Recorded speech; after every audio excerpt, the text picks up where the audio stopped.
আলহামদুলিল্লাহ, নতুন অতিথি পাখির আগমন হয়েছে আমাদের ঘরে, যার আশাতে পুরো ফ্যামিলি খুশি। আর তার জন্যই তো এই কিউট কিউট ড্রেসগুলো নিতে আসলাম। আসসালামু আলাইকুম, সবাই কেমন আছেন? আমরা তো আলহামদুলিল্লাহ অনেক বেশি ভালো আছি।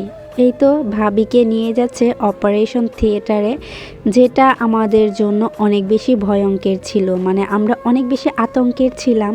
তখন শুধু আল্লাহকে ডাকতেছিলাম যাতে আল্লাহ সব কিছু ঠিকঠাক মতন করে দেয়।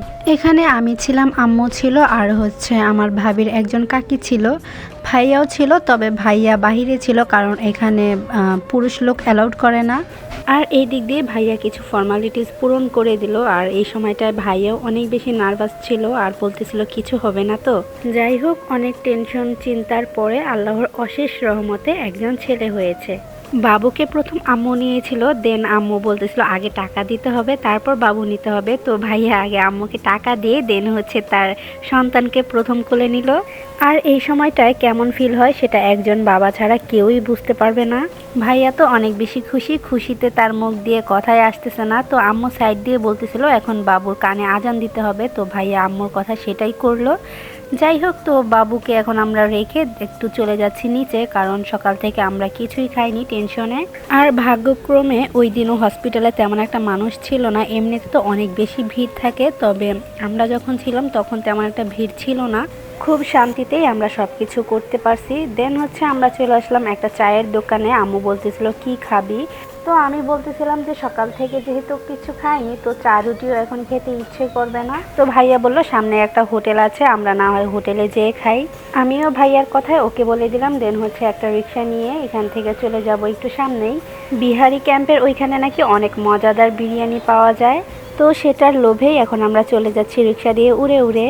এমনিতেই তো অনেক বেশি খুশি, তার উপরে খাবো বিরিয়ানি, মন তো একদম ফুরফুরা হয়ে যাবে।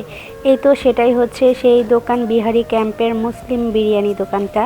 তো হোটেলে এসে আমরা আগে খাবার অর্ডার করছি, কারণ অনেক বেশি ক্ষুধা পেটে, সকাল থেকে কিছুই খাইনি এখন অবধি। প্রথমে তো আম্মু আর ভাইয়ার খাবার চলে আসলো। আম্মু আর ভাইয়া অর্ডার করছিল গরুর তেহারি, আর আমি আর মাহাদি অর্ডার করছিলাম মোরগ পোলাও। কিন্তু আমাদেরটা এখনও আসেনি, তাই মাহাদি একটু মন খারাপ করে বসেছিল। আর ভাইয়াদের খাবারটা দেখতে কিন্তু অনেক বেশি লোভনীয় লাগছে। খাবারগুলোও এই মাত্র এসেছে, একদম গরম গরম খাবার। আমাদেরটাও চলে আসলো, আর আমাদেরটা তো ওদেরটার থেকে বেশি লোভনীয় লাগছে। আর আমার এই কথাটাই কিন্তু মাহাদি ভাইয়াকে বলতেছিল। যাই হোক, তো আমরা খাওয়া দাওয়া শেষ করে এখন আবার ব্যাক করব হসপিটালে। এখান থেকে হসপিটালে যেতে মাত্র 20 টাকা লাগবে। 20 টাকা দিয়ে এসেছিলাম, আবার 20 টাকা দিয়ে ব্যাক করতেছি হসপিটালের এখানে এসে মনে পড়লো যে একটু চা খেলে অনেক বেশি ভালো হতো। তাই আমরা একটা চায়ের দোকানে দাঁড়িয়ে দেন 3 জন 3 কাপ চা নিয়ে নিলাম। চাটা খাওয়ার পরে অনেকটা শান্তি অনুভব হচ্ছিল, কারণ সকাল থেকে এখন অবধি আমরা চা খাইনি। যাই হোক, চা খাওয়া শেষ করে তারপর আমরা উপরে চলে গেলাম। আর বাবুকে আমার ভাবির কাকি রেখেছিল। তো হসপিটাল থেকে এখন আমরা আবার একটু বাসায় যাব, তার আগে চলে আসলাম রায়ের বাজার, কারণ আম্মু বলেছে বাবুর জন্য কিছু কাপড় চোপড় কিনে নিয়ে যেতে। আর বাবুদের কাপড় চোপড় কিনতে এসে তো আমার মাথায় হাত, কারণ এত পরিমাণে দাম ছোট মানুষের জিনিসগুলো।